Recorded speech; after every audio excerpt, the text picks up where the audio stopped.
I left this Wall Street firm in the middle of the year. When you do that, you walk away from your annual bonus. One of the things that everybody should realize, and that is probably the single most important factor, is that if you can project yourself out to age 80 and sort of think, what will I think at that time?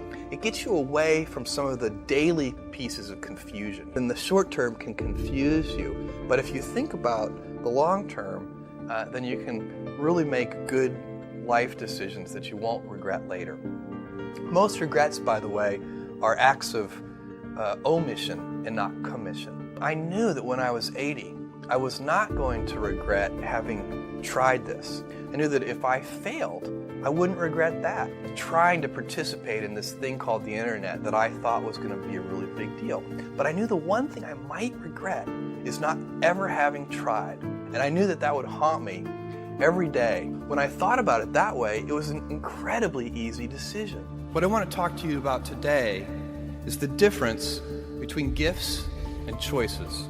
Tomorrow, in a very real sense, your life, the life you author from scratch on your own, begins. How will you use your gifts?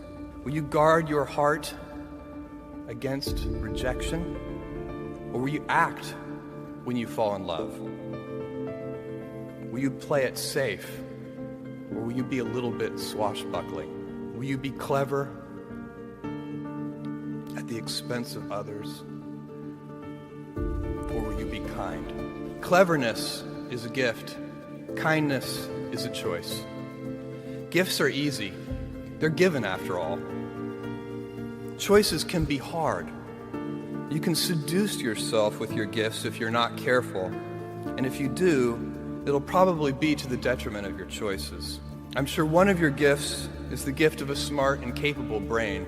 Your smarts will come in handy because you will travel in a land of marvels. We humans, plodding as we are, will astonish ourselves.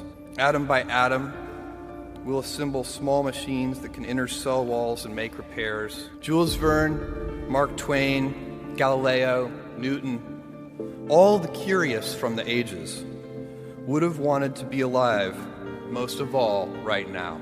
As a civilization, we will have so many gifts. How will you use these gifts? And will you take pride in your gifts or pride in your choices? Will you bluff it out when you're wrong? Or will you apologize? Will you choose a life of ease or a life of service and adventure? Will you wilt under criticism? Or will you follow your convictions? I got the idea to start Amazon 16 years ago. I came across the fact that web usage was growing at 2,300% per year. Things just don't grow that fast. It's highly unusual. And the idea of building an online bookstore with millions of titles, something that simply couldn't exist in the physical world, was very exciting to me. I just turned 30 years old, and I'd been married for a year. I told my wife, Mackenzie, that I wanted to quit my job and go do this crazy thing that probably wouldn't work, since most startups don't, and I wasn't sure what would happen after that. At the time we launched this business, it wasn't even crystal clear that the technology would improve fast enough that ordinary people, non-computer people, would even want to bother with this technology. I was working at a financial firm in New York City with a bunch of very smart people, and I had a brilliant boss I much admired. I went to my boss and told him I was going to start a company selling books on the internet.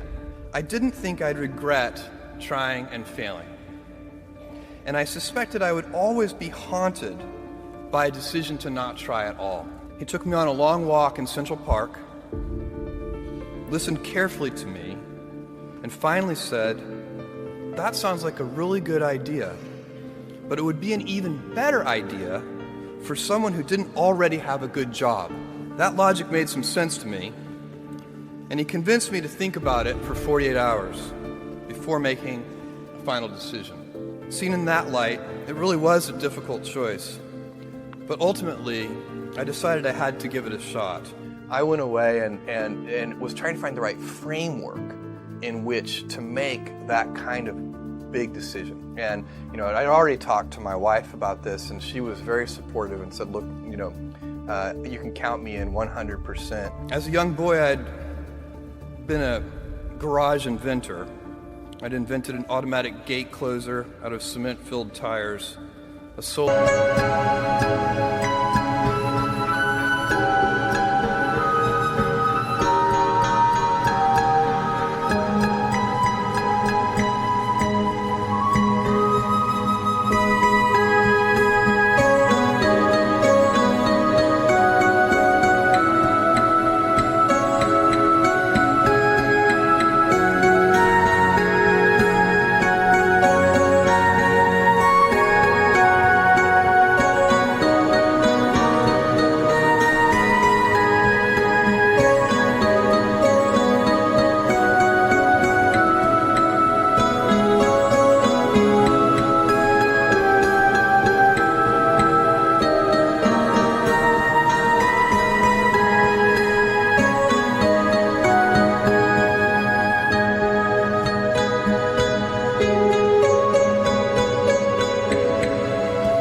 cooker that didn't work very well out of an umbrella and aluminum foil. I'd always wanted to be an inventor, and she wanted me to follow my passion. She had married this kind of, fairly stable guy in a stable career path, and now he wanted to go do this crazy thing, but she was 100% supportive. So it really was a decision that I had to make for myself. After much consideration, I took the less safe path to follow my passion, and I'm proud of that choice. What choices will you make? Will inertia be your guide, or will you follow your passions? Will you follow dogma, or will you be original? When it's tough, will you give up, or will you be relentless? Will you be a cynic, or will you be a builder? There are a lot of entrepreneurs. There are a lot of people who are very smart, very hardworking. Very few ever have, the planetary alignment that leads to a tiny little company growing into something substantial. So there are a whole bunch of things that have to sort of align to make it work. That's certainly what happened to us. Our timing was good. Our choice of product categories, books, was a very good choice, and we did a lot of analysis on that to pick that category as the first best category for e-commerce online. Tried to get a lot of the little housekeeping details done even before we arrived in Seattle. And so you set about doing the simple things first. So you want to start a company. Well, the first thing you do is you should write a business plan. So that's the first step. I wrote a first draft. In fact, I wrote the first draft on the car trip from the East Coast to the West Coast. That blank sheet of paper stage is one of the hardest stages, and one of the reasons it's hard is because at that stage there's nobody counting on you.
crazy because we've got, millions of customers counting on us, and thousands of investors counting on us, and then thousands of employees all counting on each other. But in that beginning stage, it's really just you. And you can quit any time. Nobody's going to care. The business plan won't survive its first encounters with reality. It will always be different. But the discipline of writing the plan forces you to think through some of the issues and to get sort of mentally comfortable in the space. If you push on this knob, this will move over here, and so on. I called a friend who lived in Seattle, asked if he recommended an attorney. He said yes, he recommended his divorce lawyer. But that's who we used. He asked me on the cell phone, what name would you like the company incorporated under? I said, Cadabra, as in abracadabra. And he said, cadaver? And I knew then that was not going to be a good name. Writing the business plan, the initial hiring, getting the company incorporated,